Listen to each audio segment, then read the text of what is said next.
Upside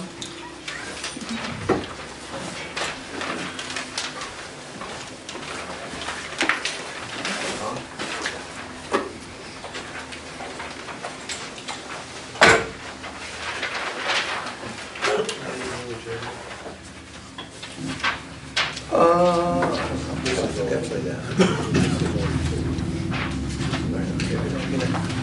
Upside down, sir. Need an agenda. Oh, did you really? They can start with that. Now he has the same one I did. Same as you. And then give it to me. Give it to me. Start with it. Scratch that one. Everyone rise for the flag salute. Allegiance to the flag of the United States of America and to the republic for which it stands, one nation, under God, indivisible, with liberty and justice for all. We have a sunshine notice. This meeting was called for to the Open Public Meetings Law. This meeting of March 9th, 2020, the Central Record, Burlington County Times, Ontario Coast. Posted on the bulletin board in Town Hall. It has remained continuously posted as required notices under statute. In addition, a copy of this notice is and has been available to the public and is on file in the office of the municipal clerk. We roll call. Mr. Barton. Present. Ms. McGinnis. Here. Mr. Moore. Here. Mr. Sunbury. Here. Mayor Brown. Okay, Mayor Brown is not joining us this evening. Unfortunately, the caretaker for her husband is not available this evening, so she's taking care of her husband. With that, we are going to, under executive session, item number 1, contract negotiation update for Tabernacle Fire Department is going to be struck. We will not be talking about that in executive session.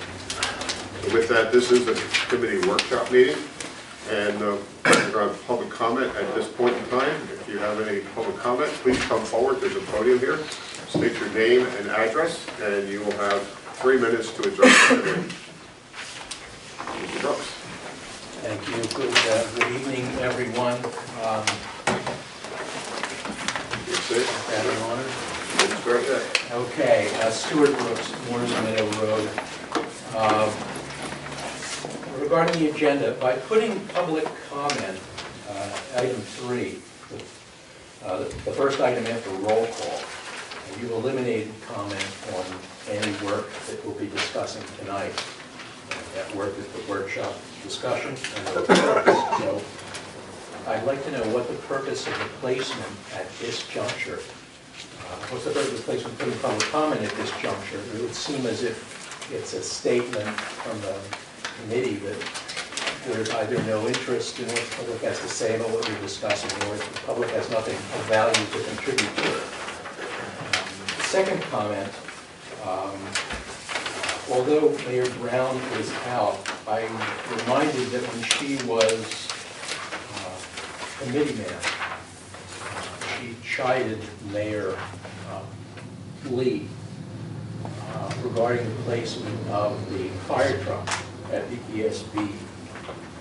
At this point, that long saga is a little bit longer than it was then, but even then she said to Mayor Lee, it's your truck, it's your building, just do it.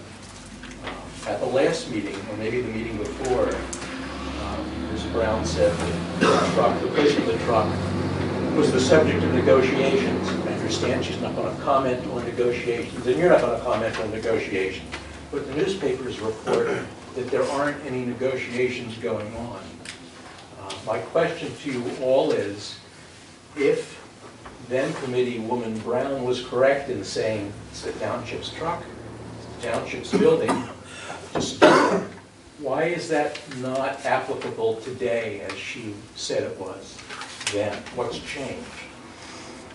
And my last comment, and this repeats a comment that I think I said before, but maybe I haven't said it strongly enough. I think the rehab of this meeting room is terrific, and my compliments to Administrator Kramer, and I presume that you're instrumental and everyone else who's worked on it. It looks great, the podium works fine, it's a terrific improvement, and you deserve congratulations on it. Nice job. Thank you. Thank you, Mr. Brooks. Anyone else from the public like to comment? Mrs. Brooks?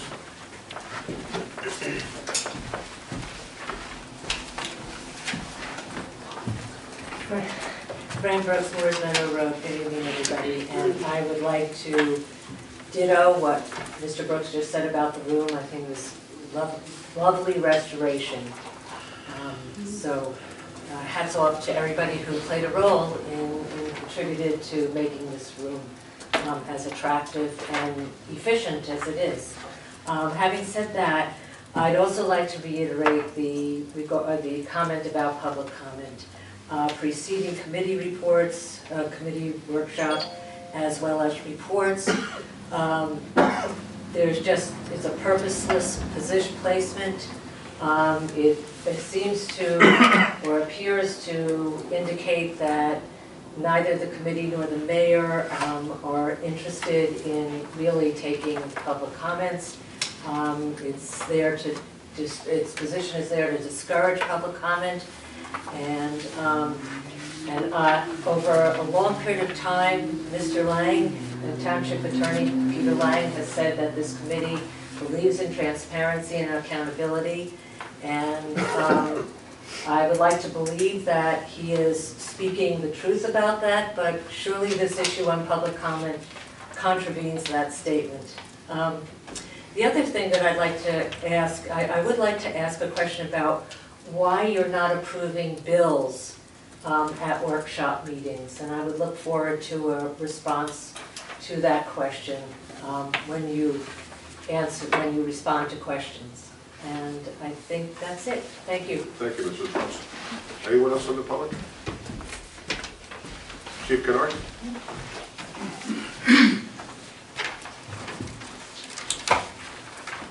Take them off the walk up, and I got to put them back on so I can read. Can't see. Andy Kennard, 42 Pinecone Court, also Chief of Tabernacle Fire Company. Just wanted to mention that the contract negotiations was just mentioned. And just to clarify, there has not been any contract negotiations yet between the subcommittee and the fire company. There's been discussion, but there's no negotiations. So when there's negotiations, I hope we're part of it. Unless you guys are negotiating with another fire company, like happened several years ago when Medford Farm Fire Company got ousted and Tabernacle Fire Company was brought in, which I was not a member of.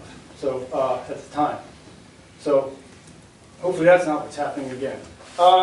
As far as the fire truck going over to the ESP, we have had this discussion about this several times. Putting one over there at this point would be nothing more than a political promise that has no logical sense behind it, because there's no practical plan for manning that vehicle at this point. We've tried to put one over there, but physically it wouldn't work at one point, and without a practical plan on how that's going to work. Really, just putting one over there at this point really wouldn't make sense. If we could come up with a plan, like anything else, I'm on board to come up with a plan. Like I mentioned, the chief's car has been on the budget several years in a row here, and it gets pushed back, pushed back, and pushed back, and this reason, that reason, whatever. I don't care about the reasons. Show me a plan. Show me a plan, a long-term, 20-year plan on when things are going to get replaced. I'm on board. You know what I mean? It's not being this year. Well, but show me a plan. You know what I mean? And that's where we sit down. We'll figure out a plan to have a vehicle over there, a logical plan, one that makes sense on how to man it. That's possible. But how things are going to work. But otherwise, that's to me, as far as me being the chief of the fire company, that's the reason there's not a fire truck over there, because there's never been. At one point, there was a vehicle going to be placed over there, but again, it was going to be placed over there just to do it without a plan. There was no plan to man it. There was no plan on how it was going to be manned at that time even. But as it was, the truck couldn't stay over there because, again, it couldn't physically stay in that building because it didn't have the utilities that it needed to support it. Thank you. Thank you, Chief. Anyone else in the public? Okay, seeing none, we're going to close the public portion, and then we're going to open a committee workshop for discussion. And the first item listed on the workshop is municipal budget. Okay, thank you. LaShawn, did you hand out all the, Yes. okay. So tonight you've been handed out a couple documents. One's basically a budget summary form, which is the pages that were actually out of the budget that will get transmitted to the state. And then there's another one that is detail of appropriations. The budget that I put in front of you, and I'm talking about the summary one, you know, the numbers for the appropriations are the same in both documents. At this point in time, this budget has a tax increase of 3 cents. For those of you that were on the committee last year, you may remember that I had come to you and said that the increase in the debt really needed a 4-cent tax increase last year. We only raised it 2. So 2 of those 3 cents that I'm talking about now is basically the other 2 cents to get to paying the debt correctly. The other penny, majority of that, I hope, will be covered by this additional Pinelands aid that you may have seen in the newspaper. I have not put that money in this budget, accounted for that yet, because I have not seen a certification from the state guaranteeing that we're getting those funds. A penny is worth a little over $66,000. That additional Pinelands aid is $43,000 or $44,000 more than what we currently get. So that's the majority of what.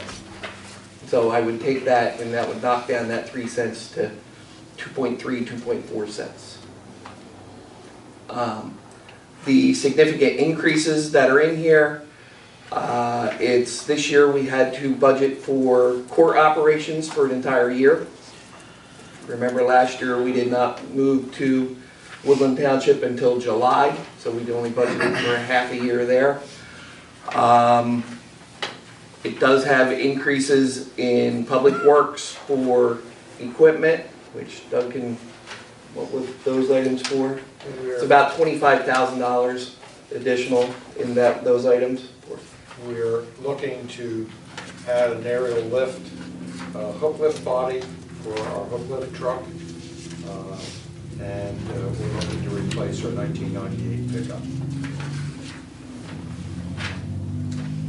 No, that's in the capital, but in the operating section. That's in the operating section. Oh, okay.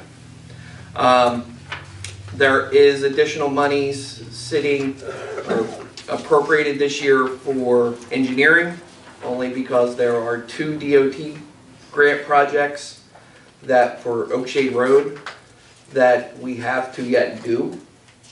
So the engineering part is not covered by the grant, so that's got to be covered by the budget.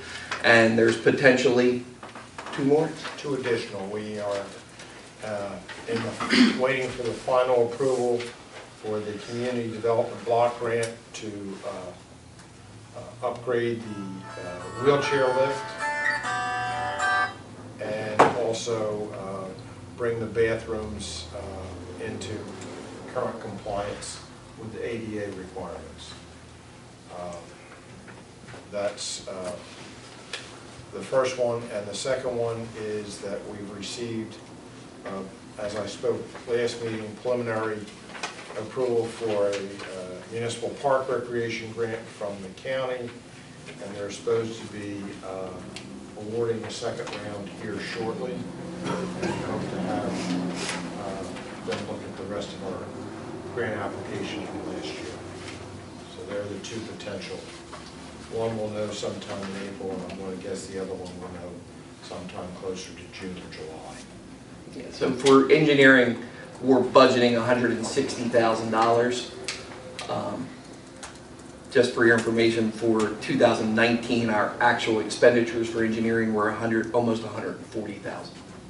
So it's we're budgeting for an extra 20. Do we need that 20? I don't know that, you know, but this is a budget, and just we can't overspend the budget, but we've got to have enough in there to do what we need to do.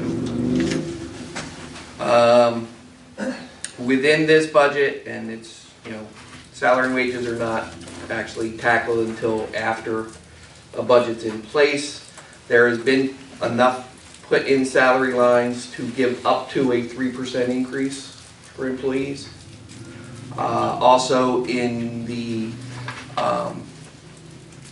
line item for the mayor and committee for salary and wages, it looks like it's an increase, but in the prior year, there was no money appropriated for Mayor Brown because she elects not to take a salary.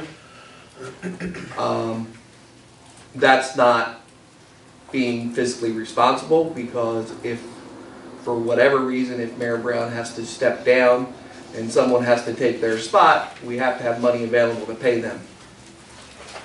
So I'm appropriating for 5 committee members to be getting pay.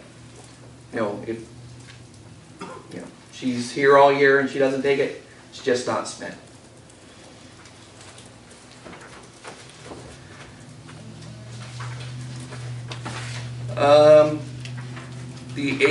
The fire company expenditures, I budgeted again $75,000 for a contribution to the fire company, but as far as the money that comes out of the budget, last year we had cut that item to $72,500, but if you remember in December we had to move $20,000 back into that, over $20,000 back into that line item to cover expenditures. We raised that to what the company actually requested, which was $90,600.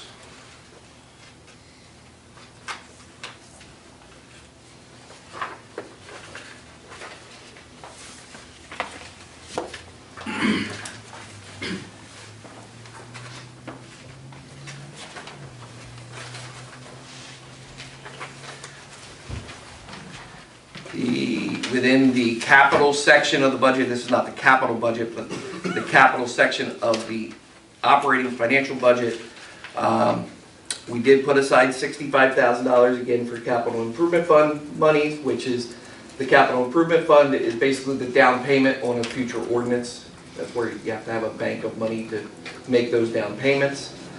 And we have $135,000 for public works equipment.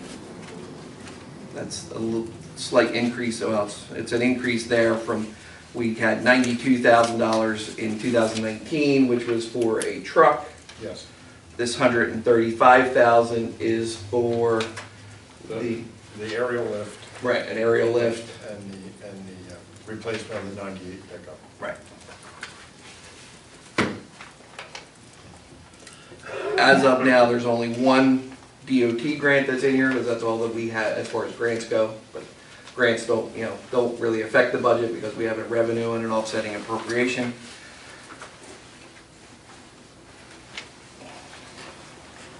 And the other thing that made last year's numbers, and again, it's the reason why we could get away with only having the 2-cent tax increase for the debt. We had a one-time revenue source in the 2019 budget, which was basically a reserve for the repayment of debt. It was money that was sitting in the capital fund from canceled ordinances and things. We don't have that again this year. It was give me the exact number here. $196,000 coming back in as a revenue source in last year's budget. This year we have $21,684. So there's a $170,000 shortfall there to be made up for. We are using a lot of additional surplus this year. I don't think it's going to be a huge negative impact on it. Last year's budget was balanced with the use of $783,000 worth of surplus. The 19 financial operations, we replaced that 783 with 712,000 or 719,000. So our surplus went down about $60,000 in total. We have a current surplus position of a little over $1.4 million. I'm budgeting for 2020 to get it to the 3 cents that I currently have, $890,000 use of surplus. If we replace that with 700,000 again, hopefully we do, our total surplus will still go down by a couple $100,000. And that's where I would expect us to be at the end of 2020.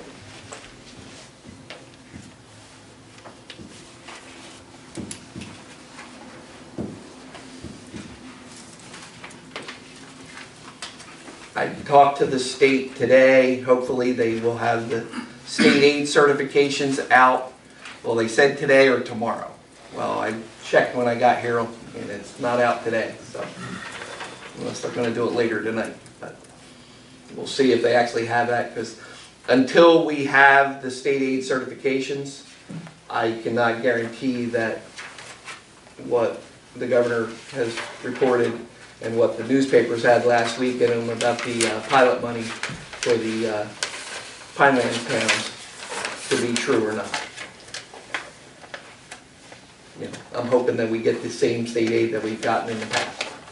You know, if we get the additional monies, which the additional monies is just really what the statute provided for that was cut 10 years ago or so. And they cut it to 2/3 of a payment.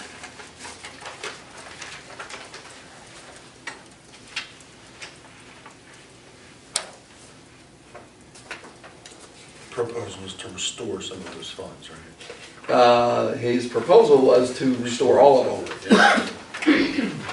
How much will we pick up if they restore all of it? 44,000. Yeah. In addition to? In addition to, we currently get 89, I think. We currently get 89,936, and per the paper, it's going to 134,000 something.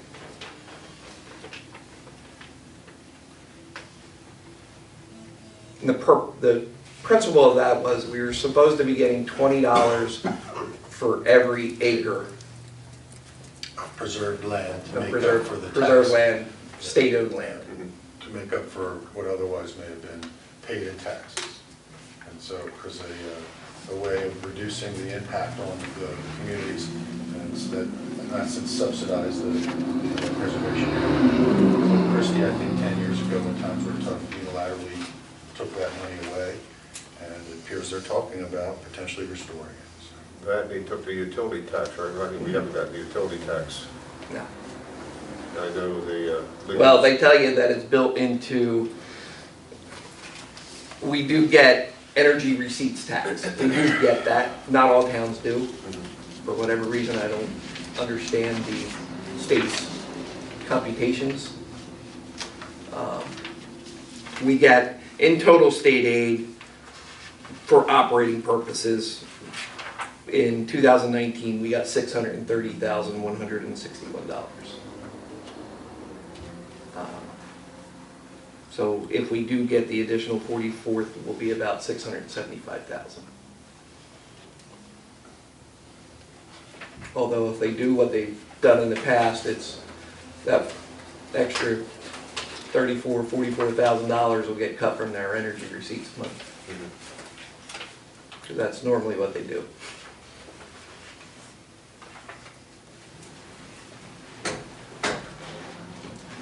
But again, like I said, it's currently at 3 cents. You tell me what you want, and I'll tell you whether we can do it. Okay.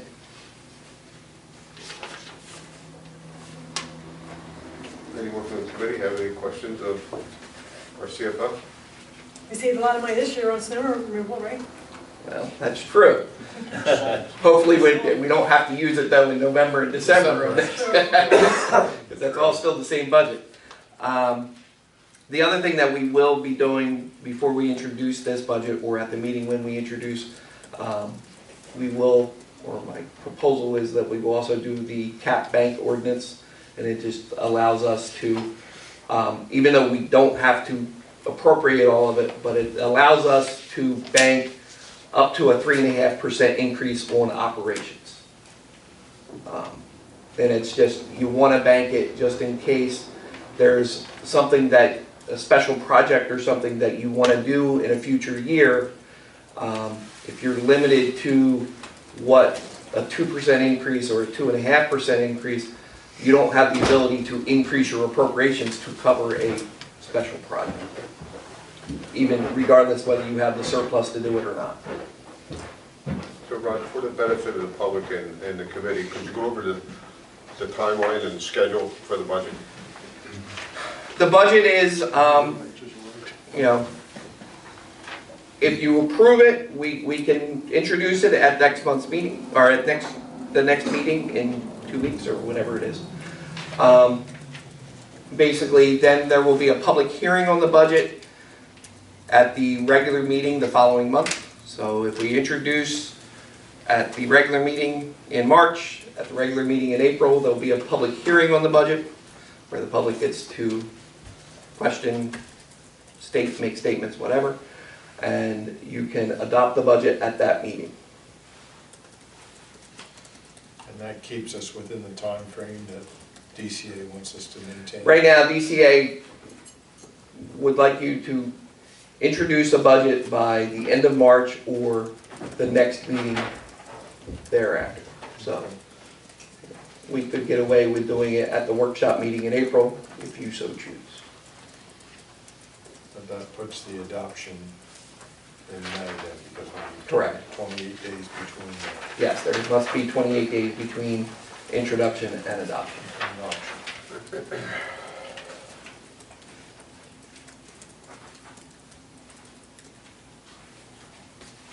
So the next step is introduction of the budget, Mhm. and what, If you, how is that formalized? basically there is you'll get a complete document of what the budget will look like. Basically that's going to get submitted to the state, and then we will introduce a resolution saying that here's what the total budget is, here's the amount of the tax levy, and And that then becomes a working budget, we have the public comment, review of the budget, and we can still make tweaks to that? you can make tweaks to it. I'd rather not introduce a budget if you're going to have major tweaks to it. I'm not talking major tweaks, I'm talking about if, Only because what happens is if you change a budget line item by more than 10%, it basically has to be re-advertised. So then it would then be held at another meeting after that. so that the limit's basically plus or minus 10% before it have to be resubmitted and re-advertised. Yes. Okay, that's fair enough. Just trying to figure out whether it's reasonable to be able to introduce it at the regular meeting coming up, and then we can still discuss it, make some But you're fine-tuning. more than welcome also to just let me know before the next meeting even, what you would like, what you would like. But again, I point out that, just to balance this budget, we're using 67% of our available surplus to balance it. And I don't, yes, our operations were pretty good for 2019. Our tax collection percentage stayed up, everything else. And, we got to have some additional monies come in from building permits and things like that I think will continue, at least for this year. But I don't see us replacing $890,000 worth of surplus. I feel that we'll probably replace a number similar to what we did this year, so 700.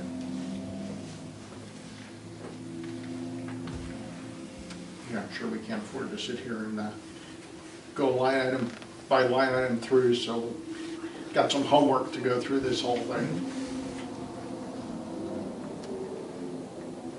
That's why, like I said, the one document is a detail of right out of the computer system of how we budget. This one here, right? That's just the appropriations. So in order to have it ready for the next meeting, You can individually reach out to me, and we all would have to go through item by item and then communicate with Rodney. Myself, I'd rather wait till April and do it in a workshop and have us all sit here in the public and go item by item and go through the whole document and get a consensus of the committee from item to item to item, and do it in a public forum so that the public's conscious of the changes. Otherwise, we've got 5 of us feeding Ronnie information of what we think the budget should look like, and then we have to form a consensus eventually what stays and what changes. Yeah, and I'm not in any way, shape, or form suggesting that.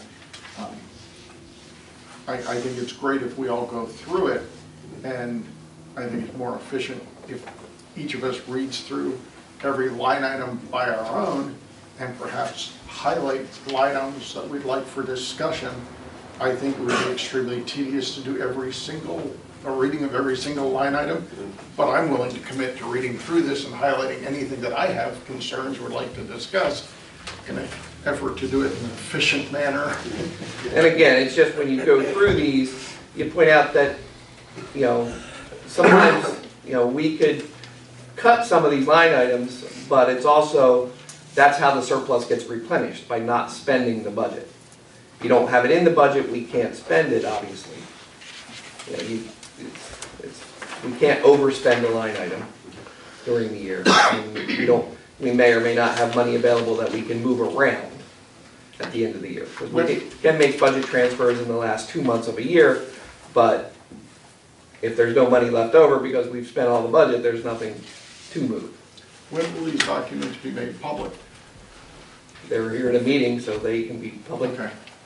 All right, yeah, because available tomorrow. in public comment, it was brought up, why is public comment in front? So that people can get a hold of these things, and before we have discussion, we get input from the community on the things that we are going to be considering. So they get to speak first. I think that's the greatest privilege of all, and then we have their input for informed discussions. I think it's the most pragmatic thing I've ever heard, and it's also what surrounding municipalities do. Okay.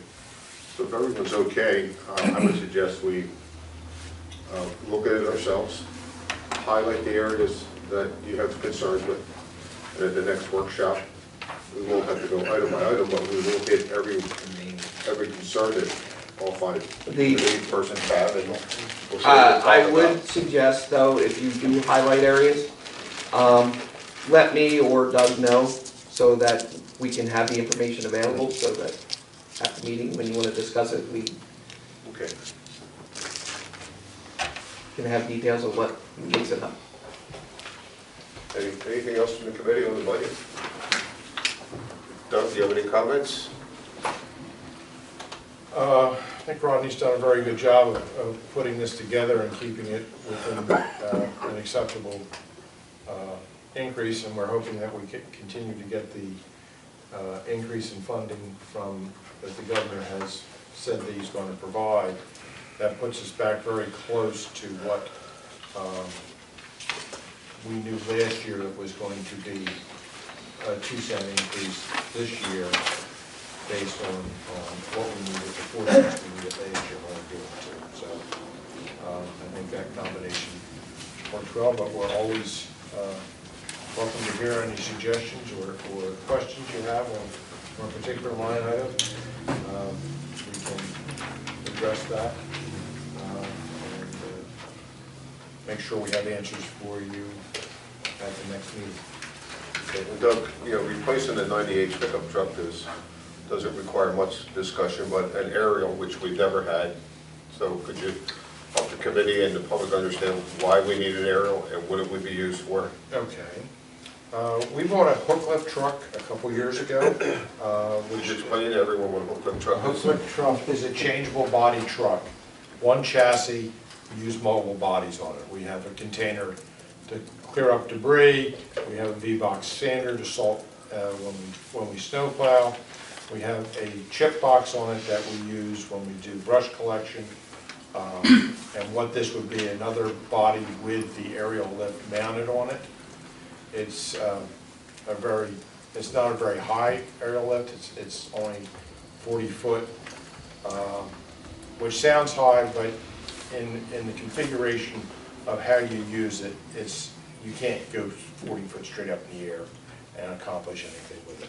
What we're using it for is we're constantly maintaining our roads and trying to keep trees back away from the road, so trucks and don't have to swerve to go around limbs sticking out in the road and that. We're presently doing that standing in a dump truck with a pole saw. It's not the most efficient nor is it the safest way to do that. An aerial lift allows us to put a man in the bucket, tethered in with tools that are attached to the bucket itself. The saw on that would be a hydraulic saw that would work off the hydraulics of the truck. No chainsaws, No no chain. power. So it would be a separate loose saw. It would be attached and they would be able to use that. And we'd be able to maintain most everything from 20 foot down along our roadways. We'd also use it for other jobs around the town where we need a lift to get up to do it rather than using a ladder, that type of operation. But it's a little safer, it's a little more efficient, and by not tying up just a truck or using it as a hook lift body, we can reuse that chassis to do other things. If we just bought, say, a small truck with that on there, we couldn't use that truck to plow snow, we couldn't use it in any of our operations. This way we can remove the body, put the other bodies on the truck, and we get constant work out of our chassis, so we're using them. It allows us to have fewer trucks. That's what this has done. So that's the intent. We did some investigations with a reputable aerial lift truck. Their engineers came down and looked, took the specifications, and they feel confident that they can create this. And just for the public's information, you know, along our roadways, we own more than just a cartway that you see, the paved area. The township also owns a right-of-way that extends past there. For instance, the development I'm in, was built in 75 to 80, and approximately 15 feet back from the road is clear. That area now is overgrown with trees, and those trees are leaning into the cart path. And so those trees, right, they're all our responsibility to maintain. Yes. Fortunately, a lot of homeowners take care of them themselves, but they're actually our trees to take care of. Anything within the right of way is our responsibility. So we'll trim those back. It saves us on emergency calls in the middle of the night or in storms. Less chance of, the power company takes care of most everything around their power lines. The problem is on the other side of the street where there isn't a power line are all these trees that are tall enough to fall on their power lines. So what we're trying to do is maintain that clearance, so in a storm or windstorm or something like that, there's less chance of power outages. So we're doing it really in combination with the electric company, trying to keep that open. Okay. Any other questions from the committee? Okay, we're going to go to item B, which is the mobile home parks and trailer parks. This is a request that came from a mobile home park. It did go to Land Development Board for their review, and Peter has drafted a draft ordinance. How called, Peter? You want to take it from there? With the help of the person who's proponent, your owner of the mobile home park. So the overview is that Chapter 10 of your current code restricts and regulates your mobile home park and trailer parks in the township. The township does not have a senior housing plan, so to speak, in its master plan. The only type of age-restricted housing that you have in the entire community is this age-restricted park, Allenwood, with which I'm sure you're all familiar. So again, you have provided and dedicated this area for that use, and the reasons that you did so are referenced in the recitals, which are 1.1 of the ordinance. And essentially what it says is that leisure villages and age-restricted housing is a definite class of housing. It's something that you want to have. There's benefits to have it, and of course, your elderly and family members can live closer to their families. It provides a reasonable housing stock at a reasonable cost, so that you have a community that includes those individuals and a place for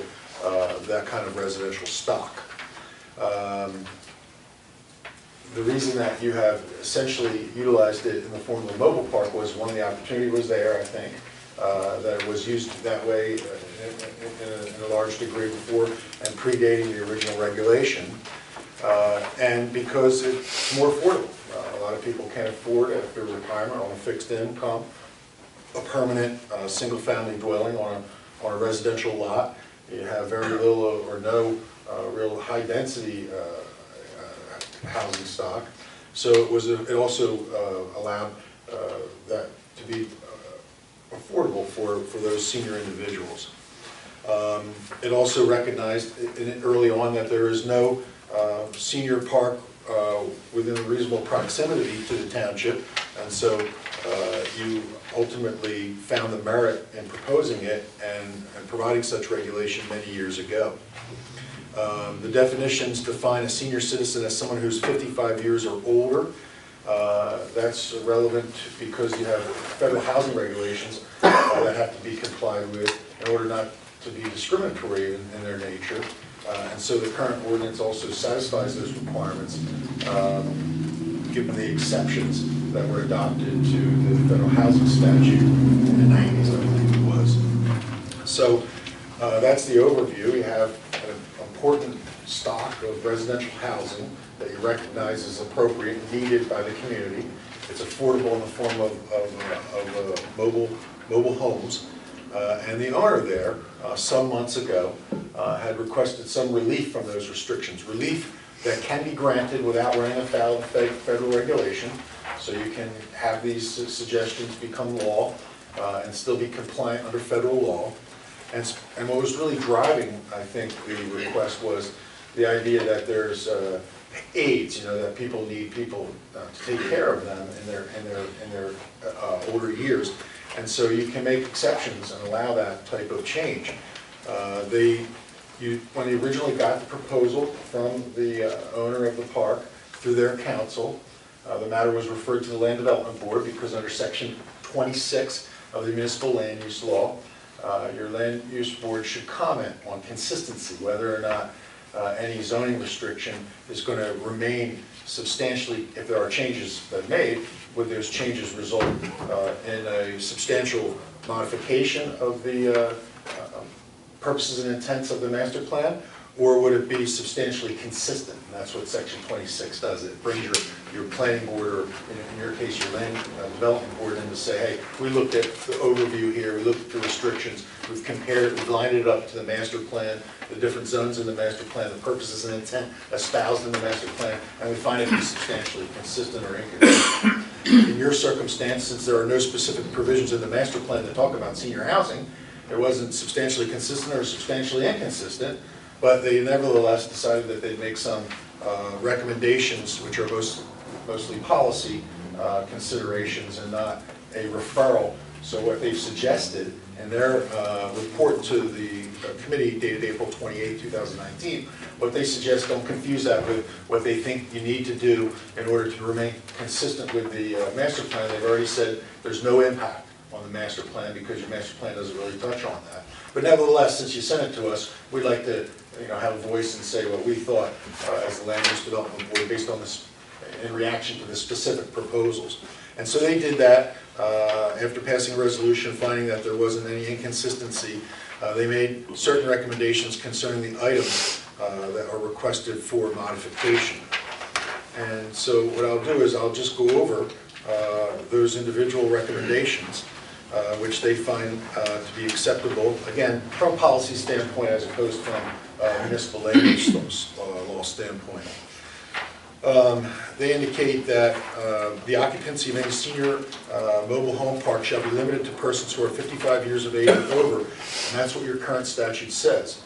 But they would like it to be modified and to say, subject to the following exceptions. So you're going to change that definition if you follow their recommendations and say a husband or wife under the age of 55 years who is residing with his or her spouse who is of age of 55 years or over. So you have one age-qualified person in that particular home, and one, if it's a spouse, wife, or husband, would be able to be permitted. And again, that would still potentially comply with any federal housing regulation.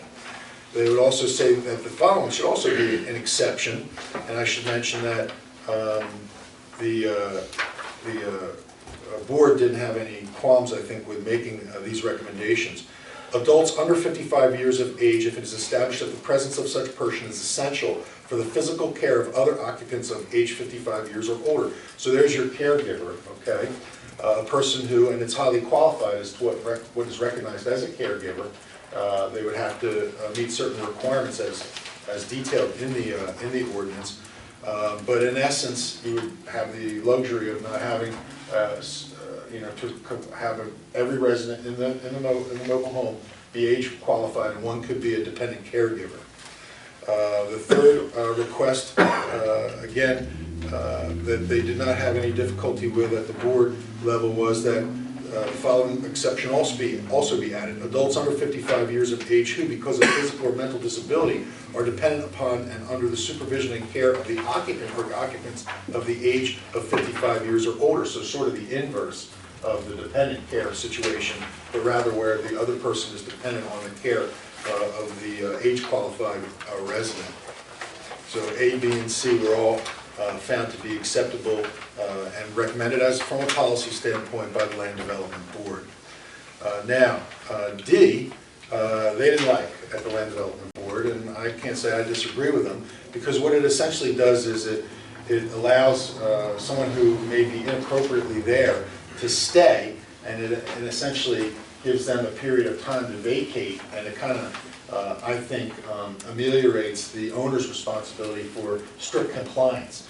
And I think it could create some lackadaisical approach to enforcement and really being vigilant in determining that the occupants of these mobile homes are going to be age qualified, either dependents or spouses, and in accordance with the exceptions that I just listed.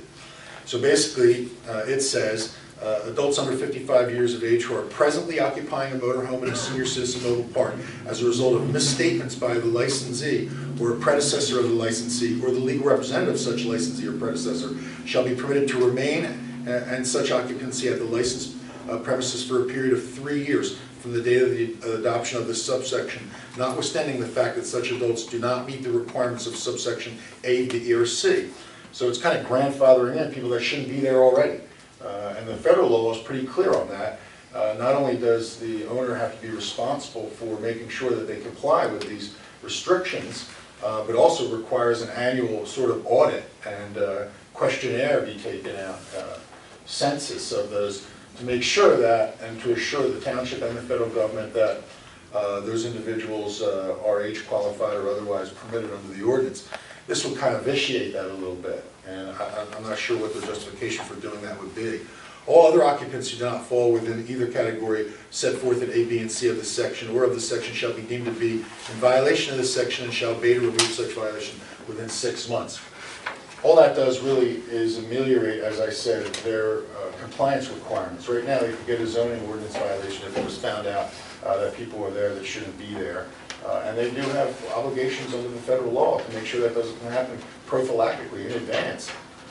And this would cure that and give them some ability. It causes me to believe that maybe they sense that there's a problem out there, but it's their problem.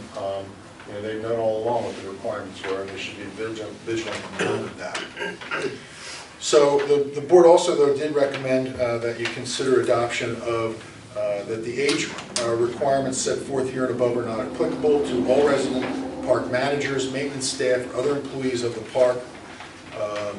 The Land Development Board didn't seem to have a problem with that, to enable, I guess, those types of persons to be available to take care of and operate the park.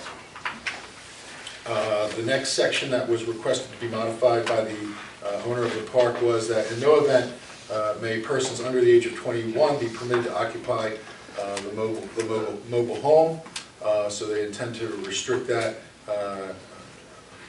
to no one under 21.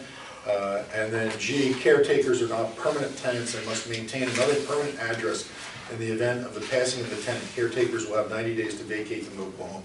So again, there are strict requirements of being a caretaker. They actually have to be a true caretaker, and one way to ensure that is to require them to have another residence, so it's not abused in that regard. So that's really what the bulk of it, I mean, that's, you know, that's what's being asked of you, to massage that language a little bit, to allow caretakers, to allow husbands and spouses to not be age qualified. And it's all consistent with federal law should you choose to do it.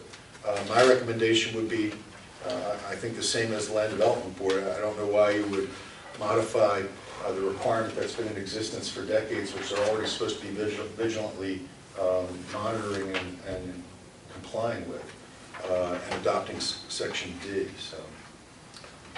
Peter, I have a question about G versus C. So G talks about caretakers not being permanent tenants, right?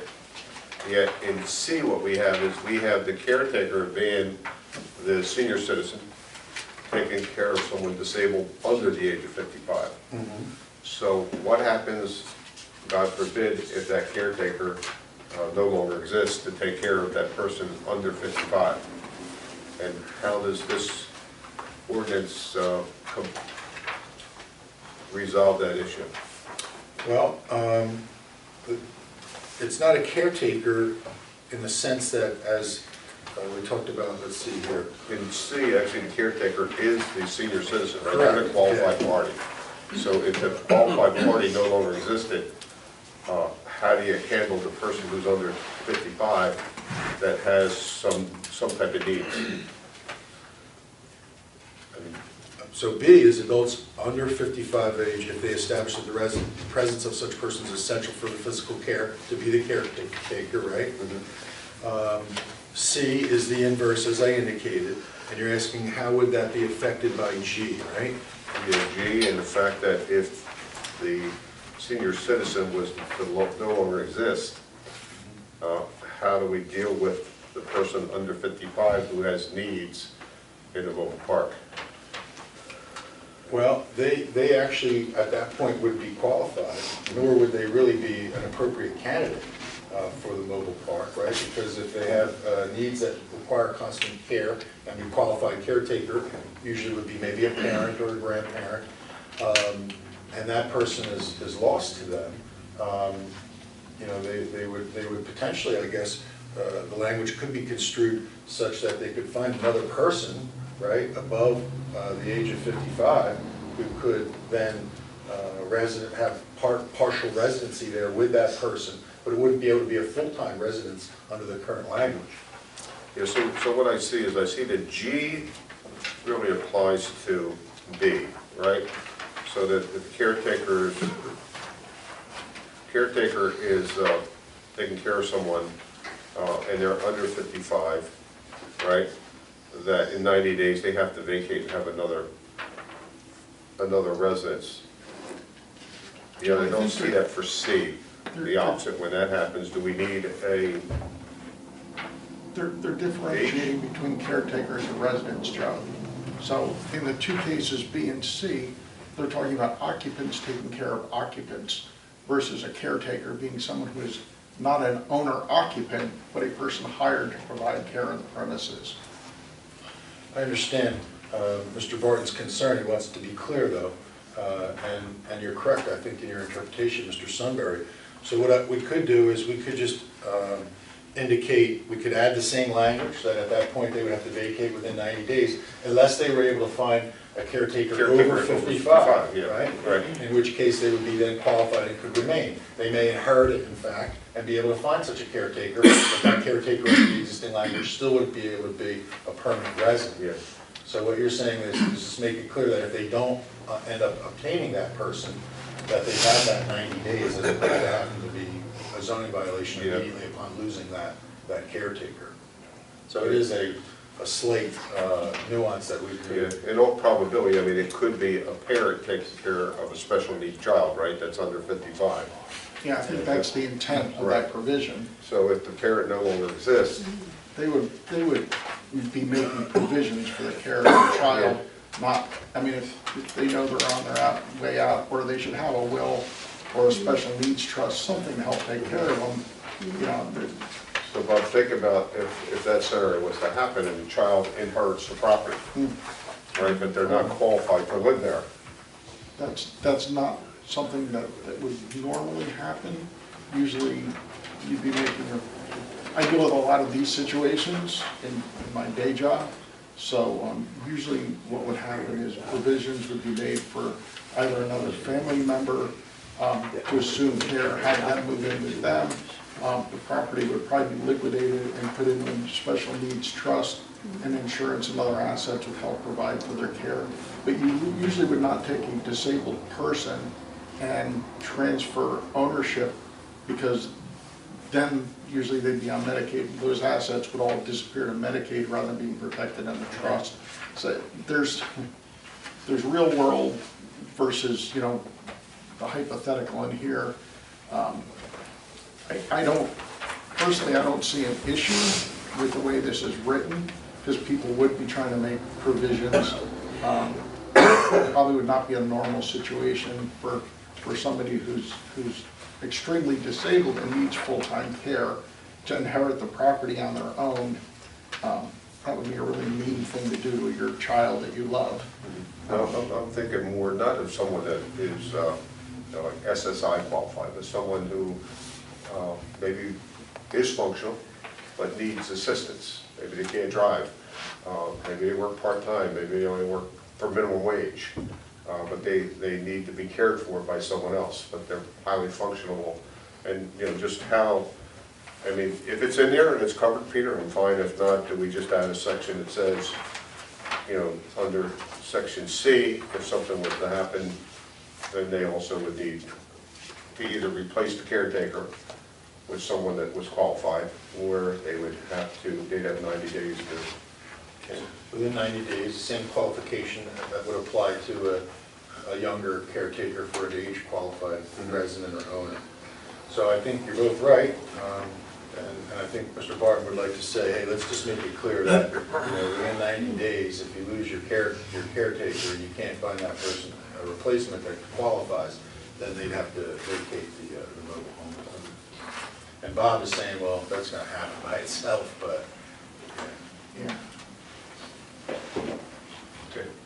That's the only comments I have. Anyone else have comments on this? how do people feel about section D and giving them, wiggle room, which they shouldn't really have already? So, I'm trying, as you said, I'm trying to understand if section G's in there, because through misstatements of attorneys, for example, someone's mother passes and they're under the age of 55 and the attorney says, oh, well, it's your place now, and they moved in. I guess, yes, a misstatement was made and somebody's there who shouldn't be there. I would feel most comfortable if that situation arises, we give somebody a reasonable amount of time to sell the place and get out. I don't want to just say, you got 90 days to get rid of what you thought was your home. But that's your code enforcement officer's job, right? And they do that on an individual case-by-case basis, and we've seen it in dealing with dilapidated properties and different kinds of code conditions. So your code enforcement officer is going to go out there with a heart and say, look, you have some time here, but ultimately you have to let me know that you're moving in that direction, and ultimately you have to get there. There will be times when they may get more than 90 days because of their circumstances, because it's a discretionary decision as to when to bring that enforcement action. And it always As long is. as we're not handcuffing Tom and taking away any discretion by not having this, or not setting a reasonable timeline for him to work with. You can't ignore violations, but he always has that discretion, and in my experience, he discharges it professionally and with a sense of equity and balance. Mr. Boyd, would you like to comment?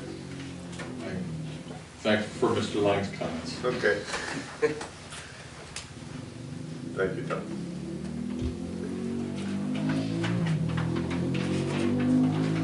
So what's up? I did get to review this as a member of the Land Development Board, and I agree with them on D that I would prefer to see D struck. But it's up to the rest of the committee.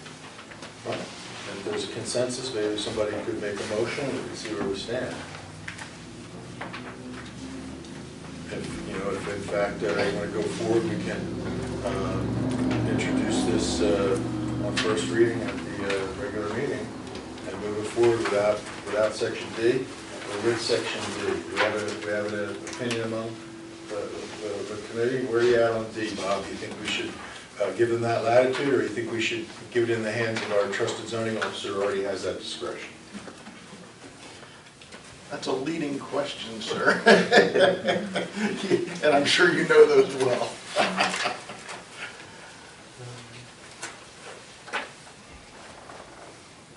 I'm curious as to whether or not there is actually an issue, which is why they put it in here, or whether it's a non-issue and we're debating something that doesn't really matter. What do we think about it? Give us time to think about Well, it. you could, yeah, we can just propose it in its current form, and then when you list it for introduction, we can make a final decision on that. So other than that, did anyone have any comments or concerns about the balance of the language? And seem generally supportive of it? So we'll ask LaShawn to list it for first reading at our regular meeting, So and Peter, we'll see where we stand on D. are we going to put another H that just clarifies C? Yeah, I took some notes here, and when I give her the draft, it'll include language that talks about the 90 days for a age-qualified caregiver to move in and not maintain a sole residence in the care of a subordinate who may have previously had a parent or otherwise somebody else. So I'll clear that up. I'll use H to do that, as you suggest, right along the language that you just suggested. It'll be similar to that which is provided in G, but to handle that in the inverse. Okay.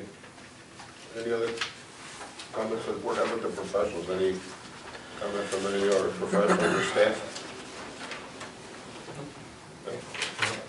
Okay.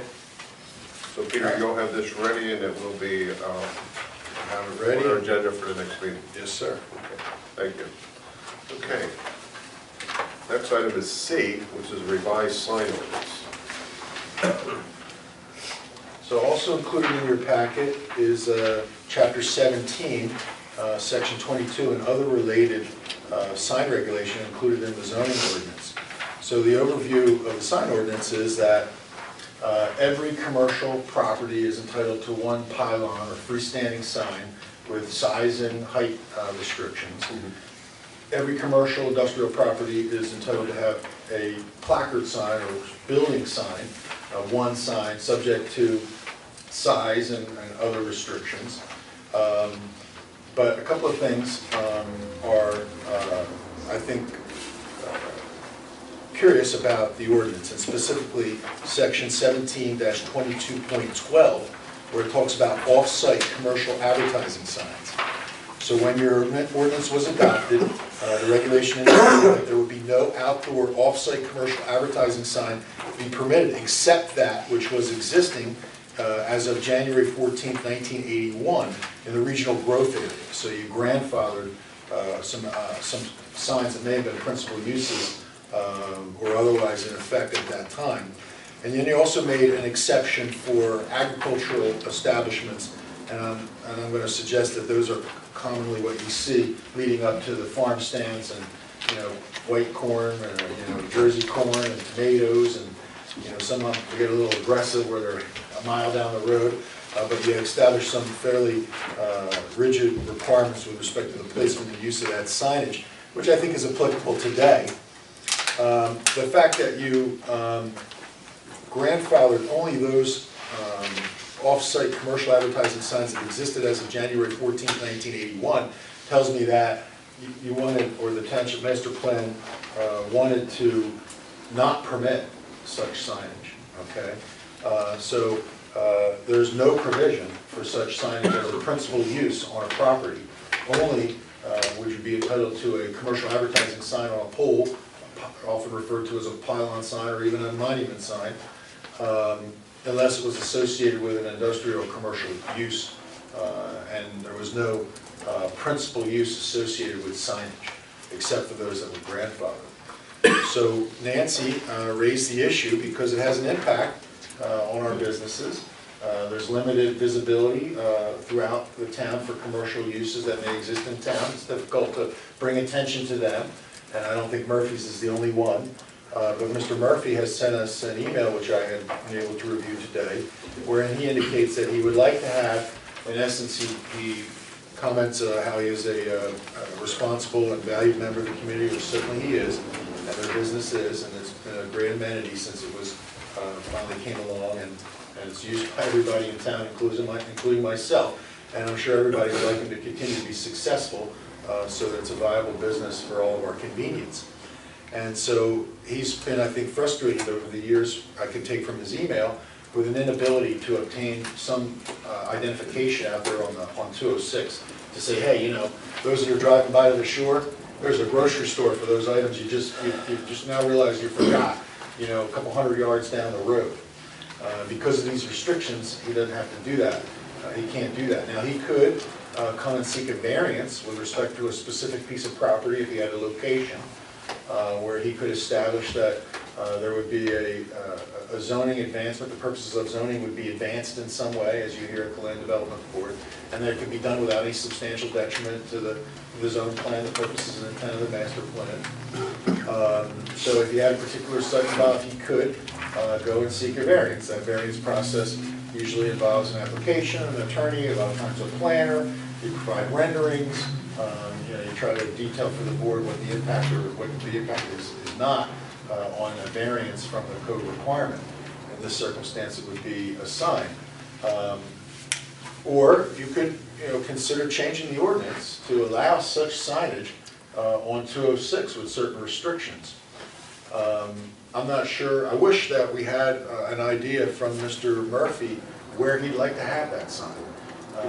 And if there were other similar businesses, I could think of Wares, who, you know, is off the beaten path and probably could, but at the same time, you don't want, you know, Las Vegas, you know, here in the Pines, going down the road with all kinds of signage. You know, I don't think you have to be too overly concerned about that, because we unfortunately don't have a significant amount of commercial properties and uses in the town. But my suggestion would be that we peel back the layers of this onion a little bit more and detail, get some more information from Mr. Murphy as to where he'd like to have that sign, what he'd like it to look like, and then also talk to some of the other commercial uses in town, see if they would have any interest, because, you know, they would also, seeing this being done, they may have some interest in doing it, and see, okay, could you accommodate that without damaging, you know, the look, the bucolic look that you have of our Pineland community going down Route 206.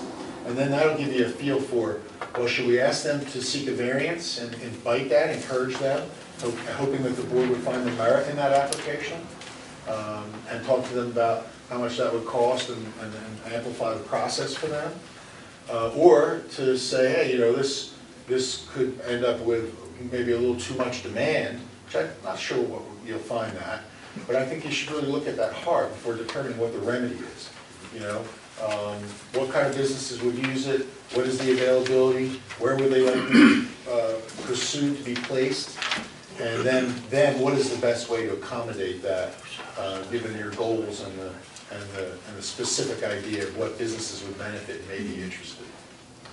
Peter, I can give you a little bit of insight. I have talked with Mr. Murphy over the last 2 years about his desire to have signage. And NJDOT does have a signage program where you can get the state with their permission, and they have a third party that administrates this work, and they will allow signage to be put up.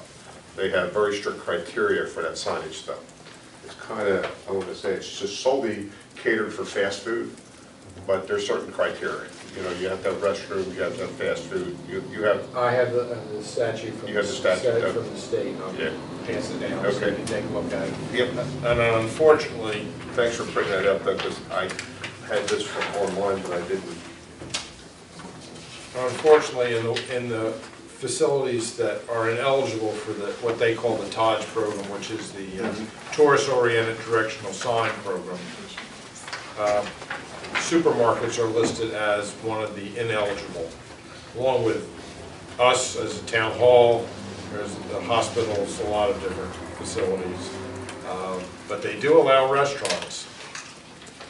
It has a cafe, And I think he could probably qualify under advertising the cafe, not the whether he calls it Murphy's Market Cafe, Right. Yeah. how he names it is that, but I think that might be an item that he could probably go after, but if he's just going after the supermarket or the liquor store, no. They're all ineligible, Yeah. unfortunately. And I saw his first application he made several years ago to the state, which was denied, and it was Murphy's Market. So as soon as they saw Market, so I did talk to them, I did talk to DOT last year, and they said they would welcome a second application from them. It does go to a third party though. And we talked about the fact that, yes, he does have the cafe, right? He is open for breakfast, air time. He's open at lunchtime, he's open at dinner time. He does have restrooms, right, that are available. Yes. And that he does buy a lot of produce locally from farmers. So he does have Jersey fresh produce for sale in his market. We talked about, I believe he's going to work on making another application and see by adding some of those things in it and maybe getting some creativity with the name of his facility. But it was the market piece, I think, that drew him in, because as you can see from NJAC 16:41D-3.1, markets are not eligible. And you will see the signage as you go throughout the state. Of course, 206 is a state highway. So while the highway's there, we talked earlier about the whole right-of-way. You know, so the state has not just the road, but also the right-of-way. Yeah. So anything in that right-of-way would have to be authorized by the state. You know, if he wanted to put a sign on private property, he would have to be off of that right-of-way. Outside the right-of-way. Outside the right-of-way, and it may be back far enough that maybe it wouldn't catch the audience that he wants. But, you know, I agree, it's you know, we have a lot of tourists come through here in the summertime. We have a lot of folks that go to ACO Raceway when they're operational, and not everyone turns on Tabernacle Road to go to Oak Shade Road. Some of them go further down. Yeah. And, you know, we see a lot of campers going by, motorhomes, tourists, and it would be beneficial if there was a sign that said, hey, right around the corner here, there is a market. So the state is one option, and the other option would be a second sign somewhere on private property, which is what our ordinance would do, right, Peter? Then how far back would it have to be off the road though? Depends how far the right of way. Well, Dan might know the right of way there. Yeah, it varies. It's probably close to 80 feet. Yeah, which is not that big, really, you know, when you talk about the space that might be available. We're talking about thinking about out of the box, and Nancy's bringing this up because she wants to brainstorm and think, how can we satisfy everyone's needs here in a way that's acceptable to everybody. So I'm just going to mention something outside the box a little bit.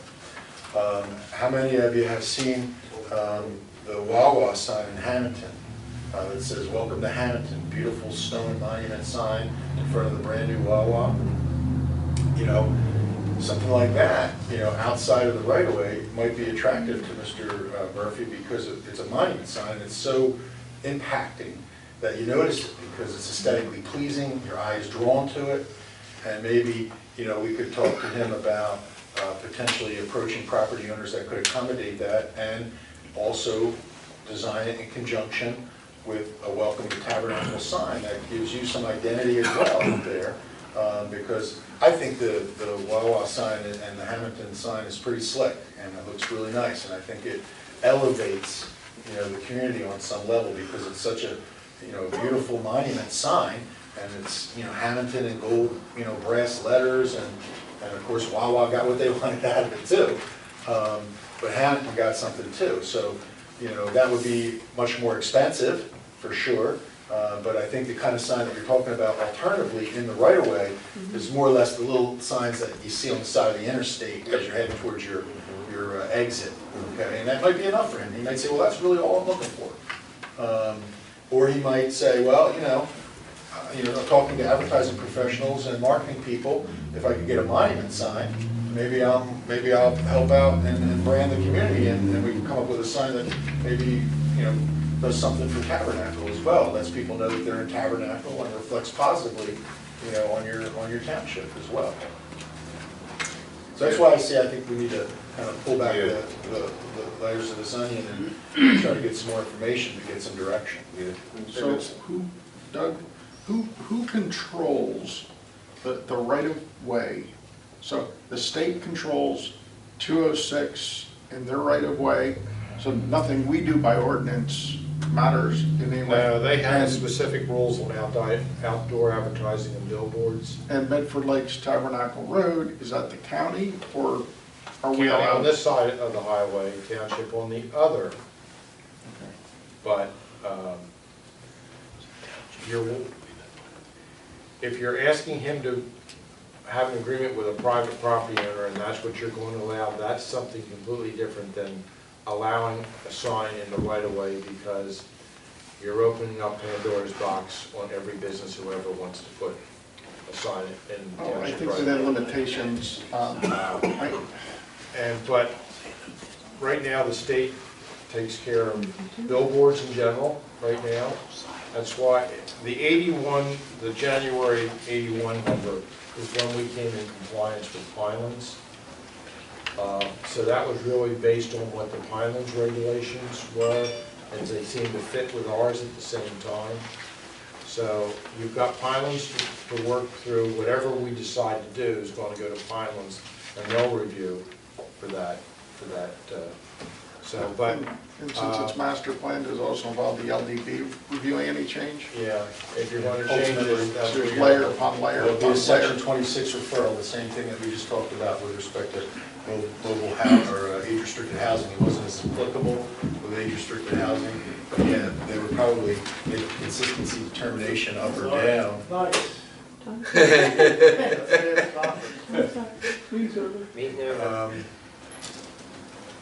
And so we have to go through that process as well.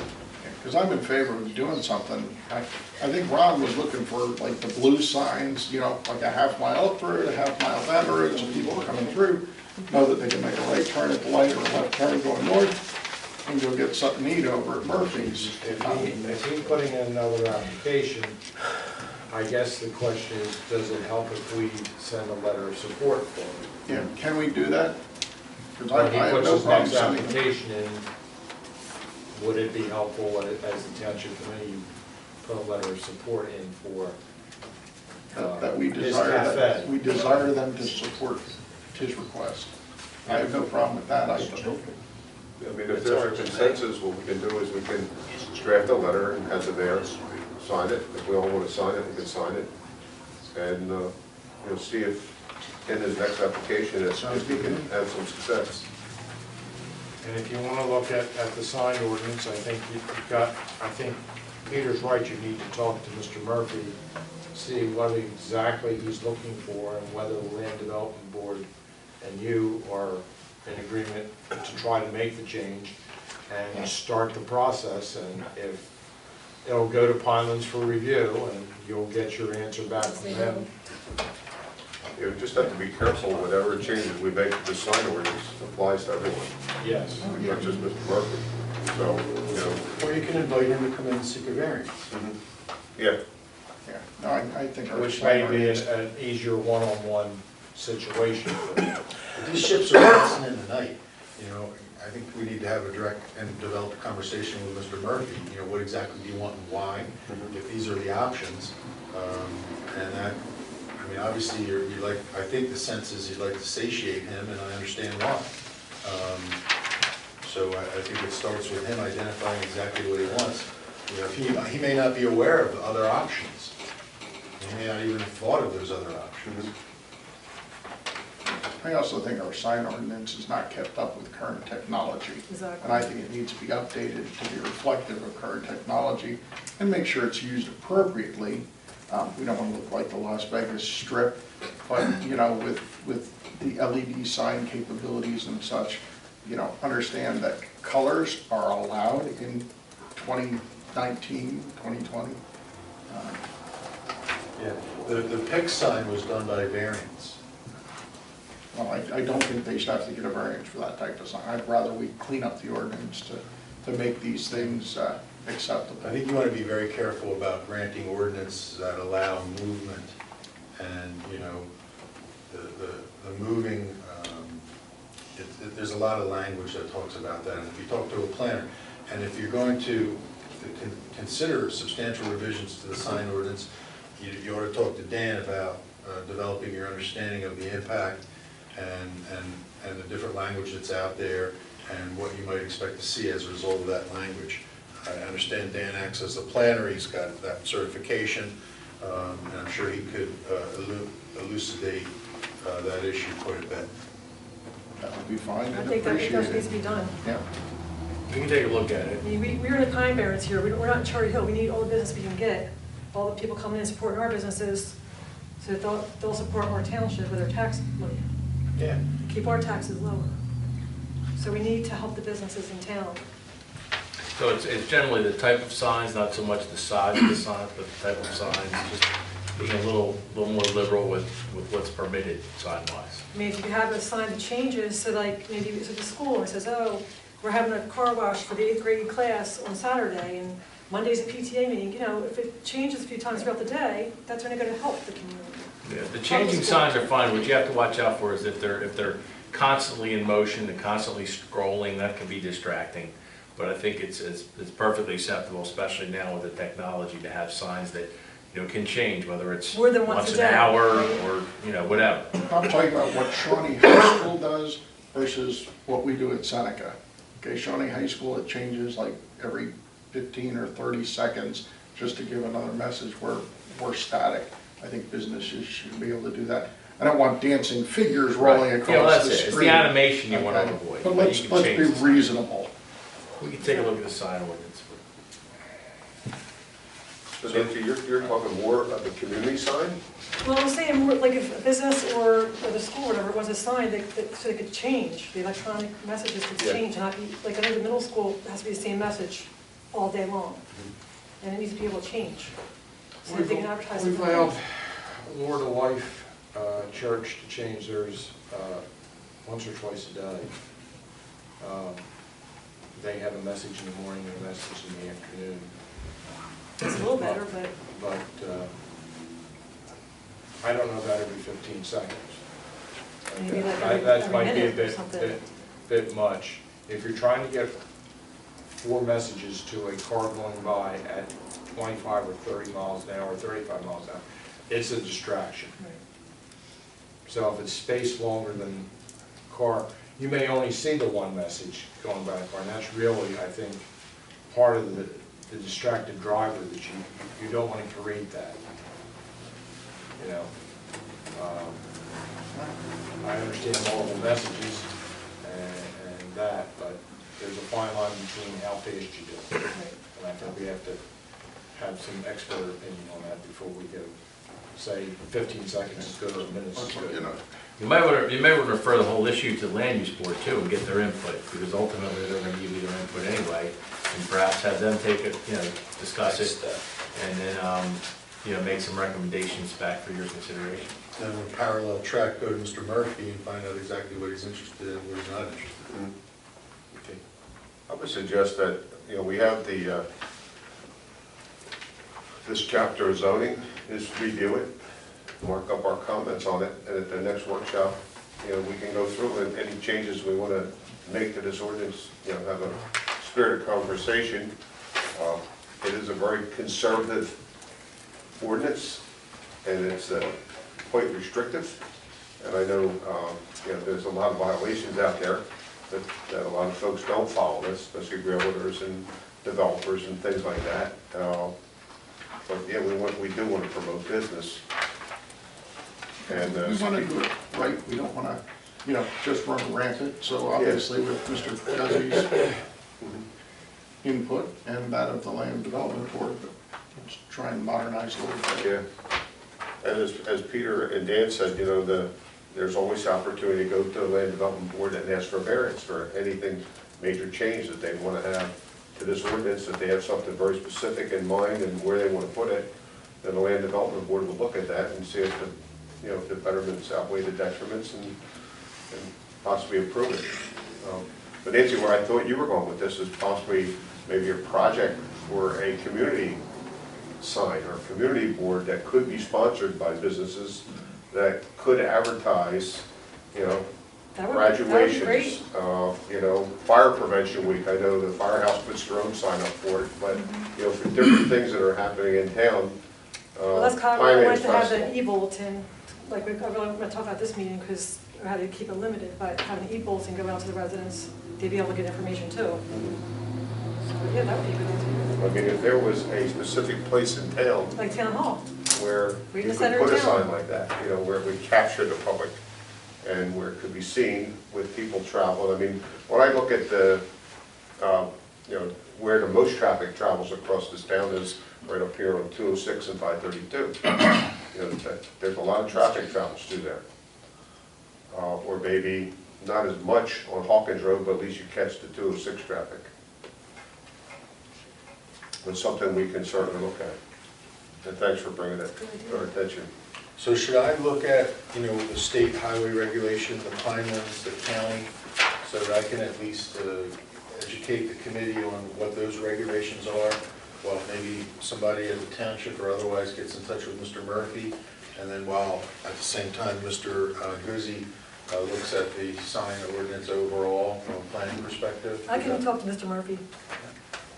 And again, don't hesitate if you have any call or questions or concerns that Ron might have. I'd be happy to, you know, sit on a phone call or something like that, and to expand his understanding if necessary of what, you know, his options might be. Yeah, I think we can wait to hear from, you know, we can talk to Mr. Murphy, and we can wait to hear, you know, from Dan at first before we start worrying about any boilerplate or laws, because they're obviously, you know, I'm sure Dan as a planner is quite familiar with the regulations and what we might be able to do for the betterment of the town and its businesses. So Nancy, when you meet with Mr. Murphy, and I've talked to him several times about this, do you want to draft a letter or see if he wants to help us draft a letter together? Okay. That could go in with his application, and he could, and I don't know if he put that application in again or not. Okay.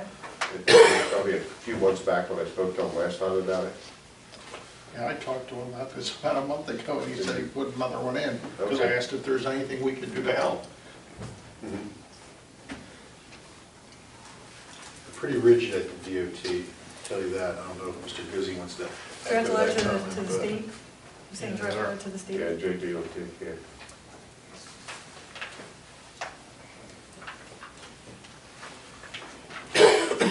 Any other issues or comments on that item? Okay.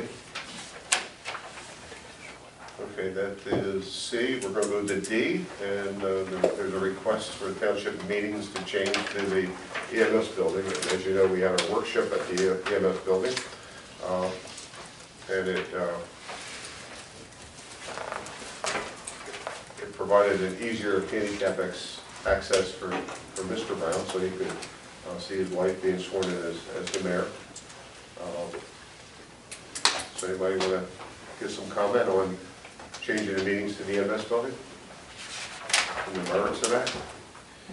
Well, I'll just say that this came out beautiful. I think it came out really nice and everything, but is this the best for the township? I mean, to get a wheelchair up here, can people still go up and down the steps while that thing's being used? There is provisions to get by, but we would recommend people going up the back stairway. So it would be kind of an inconvenience for people. It's about the same distance.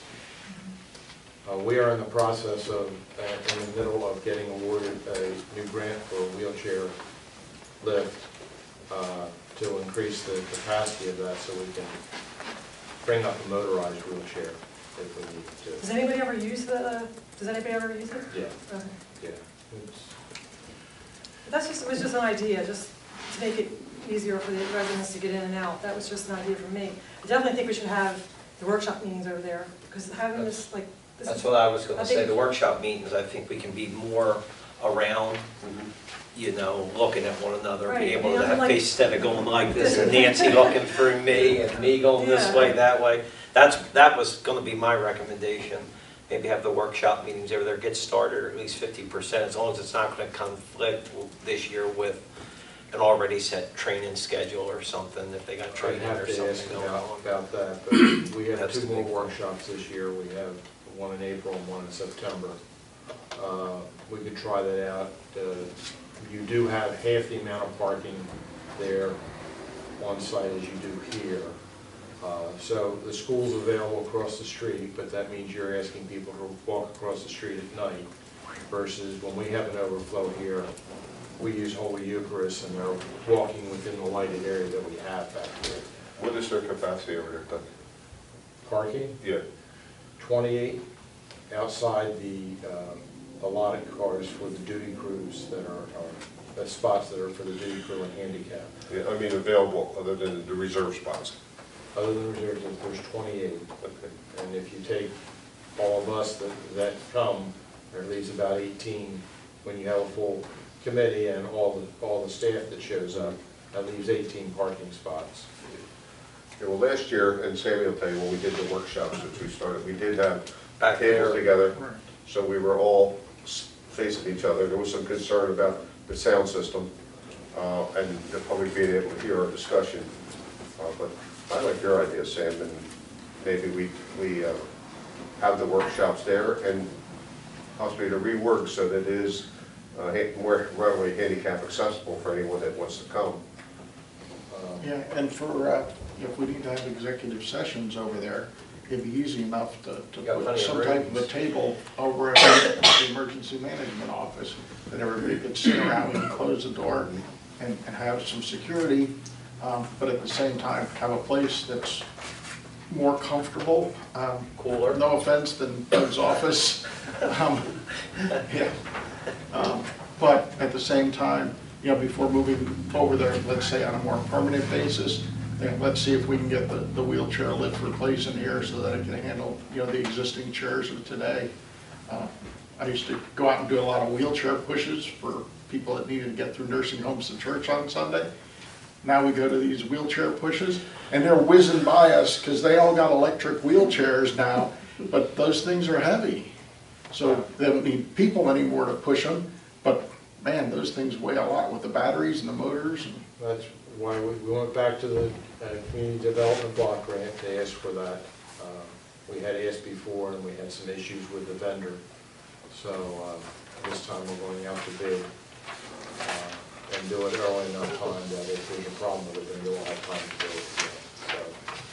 So that's the intent, as long as the board approves the final approval at the end of Thursday night. I have to go to a meeting there, and I'll know whether we have the recommendation of the board.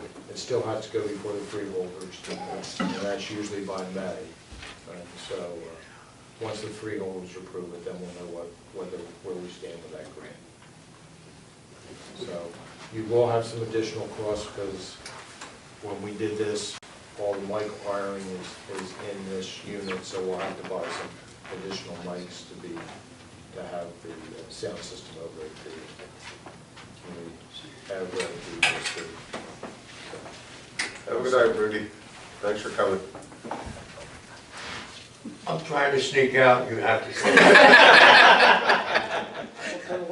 Thanks for coming, Rudy. So that's, you'll have it. There's a chance that we won't get the grant, or we definitely gotta have the grant? Nothing's definite until Okay. the Because if we don't get the grant, then maybe we should maybe just explore and rethink it, if we don't get the grant So for the wheelchair. we'll see what we have. And if we don't get the grant and you want to make this facility completely accessible, you'd be putting an elevator in. That would be much better, I think. It is, it's expensive. Of course, it's not. So, I had another question, or actually an idea. I thought that at the building inspector's office, that there should be posted hours so that people know when they're there at the building inspector. That has been done. The outside has the hours of operation for the building Okay, office, and when they go to lunch, there's a time on the sign saying when they'll be back. okay. That was handled that way. Okay, so just so we can close with moving the meetings to the EMS, the committee of the board suggesting the workshops. Pending there's no conflict with already scheduled outside training or something. And Doug can check with that schedule, what that is. That's good. Is everybody okay with restarting with some workshops over there? And I agree, Sam, it would be nicer to just punch the tables together, sit around the table. I liked it a lot how we did it last year. Yeah. That was more collaborative. Yeah, yeah. Felt more where you could look at each other and talk instead of. Yeah, this is, So like Calvin. I'm on the end, so it's okay for Not gonna me. be- Sammy, your head's gonna spin right off.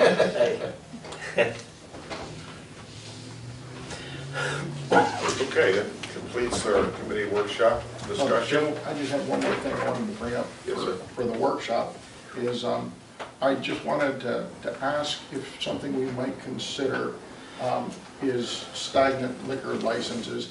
If an establishment with a liquor license sits vacant for so many years, that liquor license is meant to help bring revenue into the community. So I would like to propose us looking into updating the alcoholic beverage ordinance, that if a license sits idle for X amount of time, that it will not be subject to renewal if it's still remaining idle. I would defer to our solicitor to look at state statute. State regulation that covers that. Yes, please. And so I can report chapter and verse back to the committee at the next workshop, is that what you want, or at the regular meeting? Yes, Peter. Sounds good. Yeah. Workshop? Yes, do we have any rights in that, or is that strictly a state right? It is, but it covers that. It actually covers what he's talking about. We have a special, special dispensation they can request and have it renewed for a certain period of time. But in my experience in dealing with that, the Alcoholic Beverage Commission is very sensitive to the wishes of the governing body in granting those extensions. So I could certainly look into that regulation, look into how you might get involved in that process to the end that you spur the usage of those forward, correct? Please. Yeah. So I'll do that as well. Would you like to talk about that at the regular meeting, or do you want to do that at the workshop? Why don't you report at the next meeting? Sure, yeah. Anything else from the committee? No, thank you, sir. Okay, thank you. Okay, reports, Mr. Dusty? Just a couple quick things. Spring has sprung, so Arawak Paving is back in town to finish up the 2019 road program. So you'll see some action on that, and we should be hopefully wrapping that up in the next month or so, the majority of the paving. Also, we did receive bids for the 2020 road program, and Earl Asphalt was low on that. We'll bring that to you for your agenda for next, your next regular meeting in order to review it and have a potential award of that contract. The low bid was just over $560,000, and that was for repaving of Laurel Road, Pinot Court, and Fort McKnight Road. And that's all I had this evening. Thank you. Mr. Kramer? I've got a number of items tonight to talk about. Shared service agreement for the certified recycling professional is due with New Hanover Township and Springfield Township. I provide them their certified recyclers overview and signature on their reports. I'll ask for 2 resolutions at the March 23rd meeting. We received $200 from the town, comes from the township, for my reviewing their report. The next item I have is our trash contract is up December 31st of 2020. So we will need authorization at the next meeting for LaShawn and I to put the bid solicitation out and authorize to go out to bids. We need to have that done, awarded, and all the I's dotted and T's crossed at least 60 days before the contract is up. So we'll try to get that done during the summer and have it bid in probably no later than September. So if we have an issue, we have time to. Okay. Can we have a bid spec that after they empty the trash cans, they're not supposed to throw them? It's in the spec, so to some degree. To some degree, we are limited on how much we can do. It is a state-wide specification for trash collection provided by the DEP. There is some wiggle room for us to do specifics, but the general contract is a boilerplate that the state provides that we must use. So that's where we're at. So we'll ask for a resolution at the next meeting to start that process.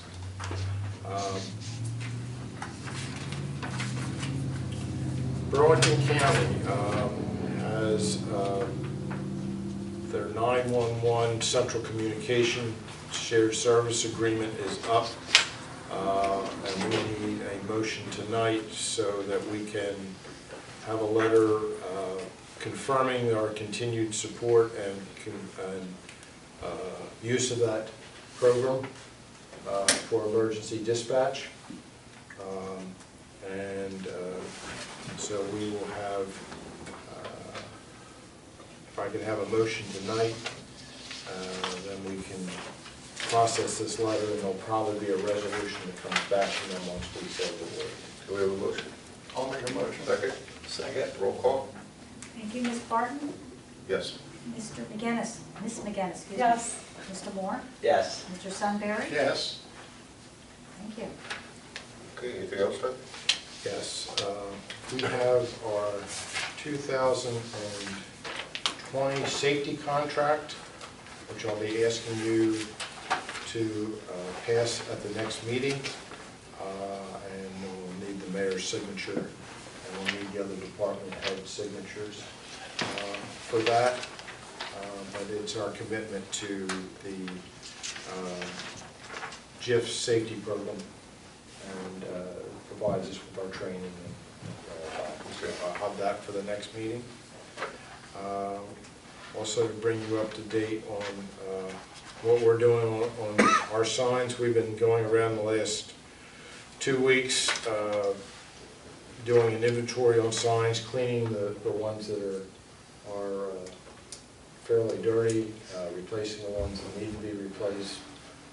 We're in the process of updating the ones when we replace them. We have to replace the posts with a breakaway, so we're going through that process. We're also checking on the reflectivity of the signs and replacing the ones that need there, especially the street signs if the letters are particularly worn. So we'll be continuing that. We have been working with the neighborhood off Waltham and Wilmington Way on speeding that's been going through the neighborhood. We've had the traffic sign up there. Based on the request we got from the residents, we've added another 25-mile-an-hour speed limit sign on Plymouth Court, in addition to the 2 that we've added to Waltham midway through there. It was being used as a cut-through between Powell Road and Powell Place and New Road. So we've added some more signage in there.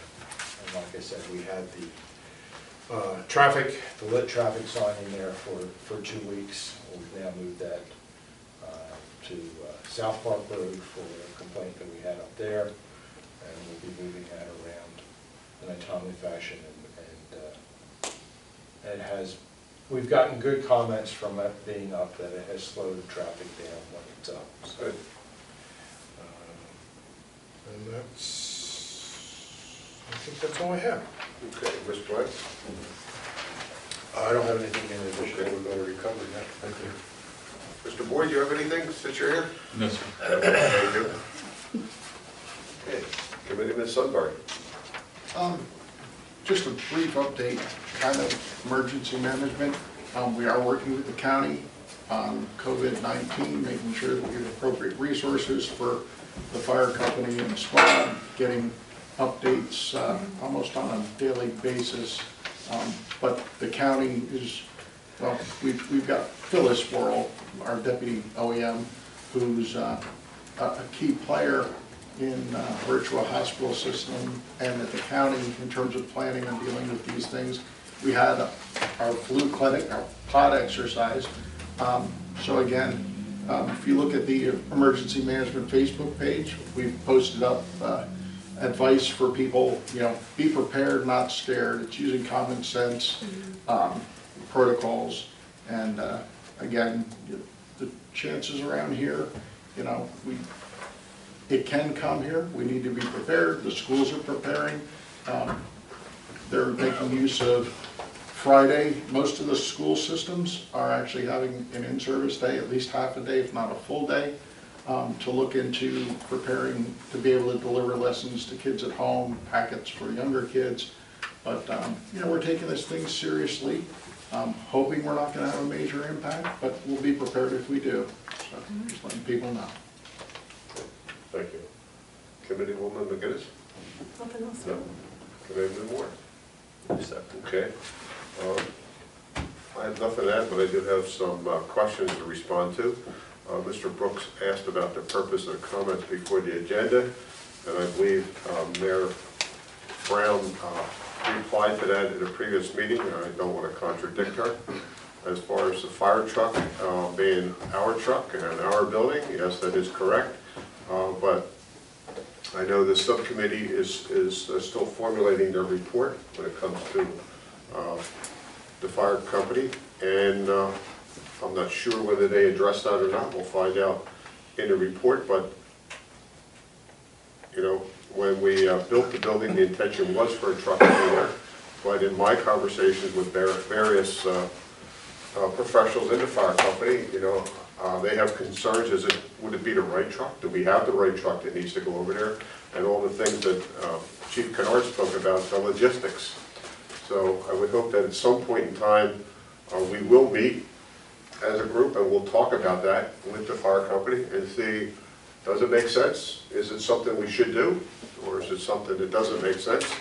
Or is it something we plan for the future? We get the right vehicle, the right gear, all the right stuff. And so what's the benefits? Are the benefits there? And we have folks in EMS, fire, that probably have the answers for all that. We just have to put it all together and put that and see if we really need to have a truck there, and does it make sense, and logistically does it work.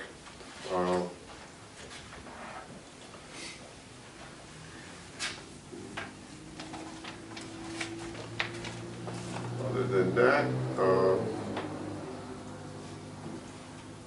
Mrs. Brooks asked about approving bills, and we could approve bills, right, LaShawn, if we wanted to at a workshop. There were just not bills prepared, and we'll approve those bills at the next workshop, or at the next meeting. And Lonnie, you're okay with that? Yeah, basically, the only bills that should come at a workshop would be any type of special items that would be necessary to be paid. This is a workshop meeting and not a general business meeting. Mhm. So the bills would normally be addressed at a regular business meeting. And most of them are paid monthly, aren't they, right? Yeah.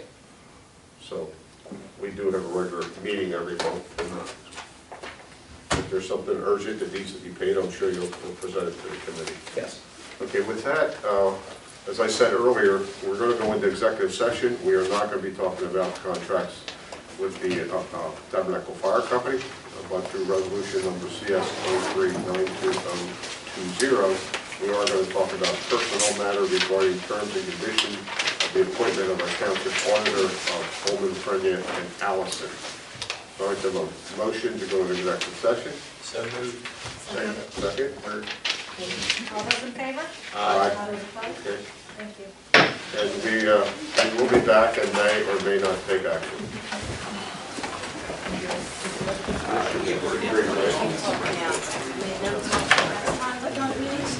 Your turn. Yeah. So I knew this is a proposed budget, it's all proposed numbers. No. What's the average?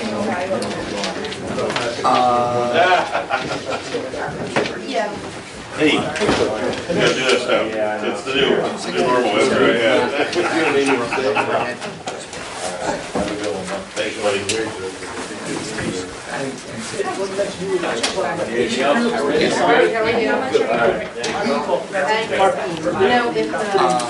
But the information I gave them tonight